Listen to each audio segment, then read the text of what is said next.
Okay, this is Dave Snape, and I'm here to talk about Drug-Abuse-and-Terrorists.com. Again, that's Drug-Abuse-and-Terrorists.com. And today, the article that I put out there was Drug Abuse and Feeding Terrorist Networks. See, there's an insidious side to drug abuse that a lot of people don't consider, and one is that terrorist networks have turned to peddling drugs to fund their terroristic activities. So the ironic part of this is that a drug user in America somewhere could buy drugs that originated with maybe some terrorists somewhere who used that money to fund an attack on that very person's neighborhood. And maybe it sounds a little far-fetched, but if you think about it, regardless of where they're doing the attacks, the terrorist networks are feeding off the drug abusers in America and other Western countries. So this is something that is a consequence to drug abuse. But I want to talk to you about the purpose of Drug-Abuse-Focus.com.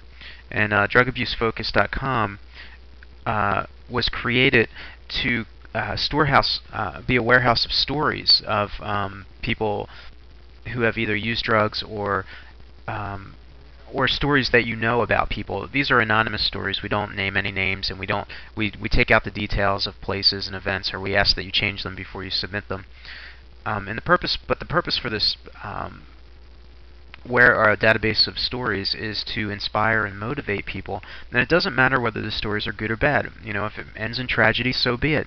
That if it's a true story, we want it written here at drugabusefocus.com.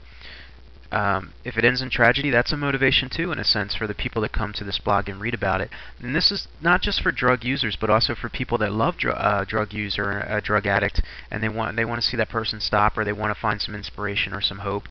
And that's what this blog's about. When you hit bottom, right? When you hit bottom, that's when a change can occur.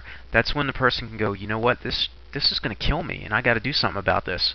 Or they may still not care, and then they get into that downward spiral that just ends in a tragedy. So either way, whether it's a good story of a person getting over their drug abuse or a bad story of tragedy, we want to have it here. We want those stories here. You can post these anonymously. Don't use real names. We want the story to be real, but don't use real names. And if you look, you can see, like right here up in the upper right-hand corner, you'll see a link that says "Add your drug or alcohol story." And that's click on that link, and it'll take you to a web page where you can input your story, your drug abuse or drug addiction story, either of you or somebody you know. Again, don't use real names. You can change the names. We want the story to be true, but we would like for you to change the names in places to protect the innocent or not so innocent. In any case, again, drug abuse can feed terrorist networks. So this is an important thing to consider if you are currently using drugs, or if you know of somebody who is that you love. And we want to see that end. Again, come to drugabusefocus.com, drugabusefocus.com, and read stories or put your own stories up. Thank you.